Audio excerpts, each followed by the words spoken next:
On the eastern shore of Manhattan Island, the United Nations headquarters rises from a row of colored flags that represent a multitude of nations. Across the avenue, the Isaiah Wall proclaims a Jewish prophet's vision of universal peace. They shall beat their swords into plowshares, and their spears into pruning hooks. Nation shall not lift up sword against nation, neither shall they learn war anymore. The UN's mission is precisely that, to resolve armed conflicts and to foster global harmony. But inside the august chambers of the United Nations, founded in 1945 as a response to a war-ravaged world desperate for coexistence, Isaiah could have easily found himself the target of virulent condemnation had he survived into modern times. Isaiah lived in ancient Israel that for over a millennia included the territories that the UN considers illegally occupied by today's Jewish state. The Temple Mount that lies at the heart of Isaiah's prophecy is no longer considered by the UN to be the heritage or possession of the Jewish people. Indeed, the tiny country that Isaiah called home has become the focus of the majority of the UN's denunciations and has inspired more censure than all of today's tyrants put together. Iran, North Korea, and other brutal regimes systematically kill their citizens or deny them the most basic of human rights. Israel's northern neighbor, Syria, has murdered tens of thousands of innocent civilians. Apparently, however, that isn't very important in the eyes of the UN General Assembly and Security Council, who continually pass one-sided resolutions that single out and condemn Israel. An overwhelmingly powerful bloc led by the Arab nations promotes a narrow and slanderous agenda meant to isolate Israel. This agenda has met little resistance. The UN's General Assembly votes on 70 to 100 resolutions annually. 15 to 20 of these regularly express disapproval of Israel. From 2016 until 2020, the Assembly adopted 122 resolutions criticizing various countries. 91 of these targeted Israel. That's 75% of all country-specific resolutions. And while 3/4 of this global forum's written rage lambastes the Jewish state, precious few of the most repressive or blood-soaked regimes on earth have received even a single rebuke. Emergency special sessions of the Assembly are rare. During the last 40 years, they've been convened for one purpose only: to condemn Israel. The Assembly's embrace of a terrorist entity has been equally astounding. In October 1974, 14 years before the Palestinian Liberation Organization even nominally forswore terrorism, the Assembly voted to invite a PLO spokesman to take part in its deliberations. This was the first time that anyone who was neither a government representative nor a head of a quasi-state was granted such a privilege. The following year, the Assembly awarded the PLO permanent representative status.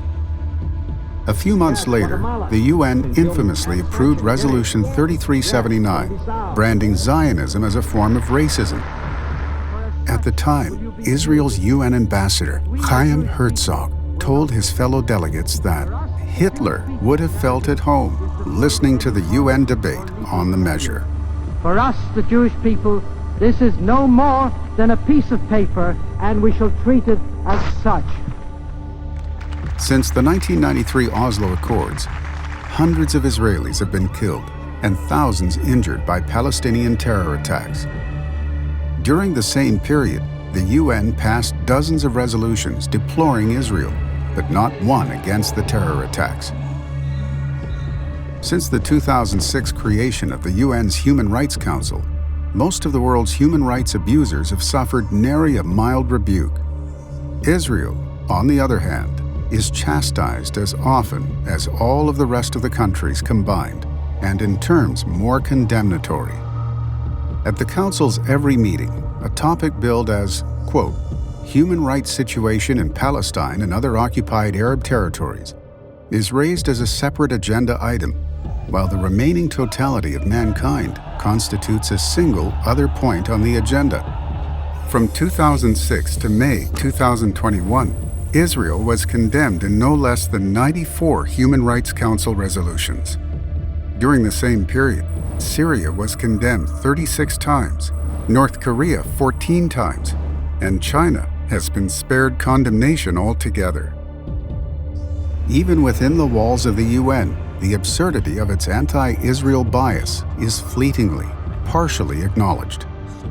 In September 2006, UN Secretary-General Kofi Annan conceded. Supporters of Israel feel that it is harshly judged by standards that are not applied to its enemies. And too often this is true, particularly in some UN bodies. In August 2013, UN Secretary-General Ban Ki-moon reflected on Israel's treatment at the UN. There are some bias against the Israeli people and government.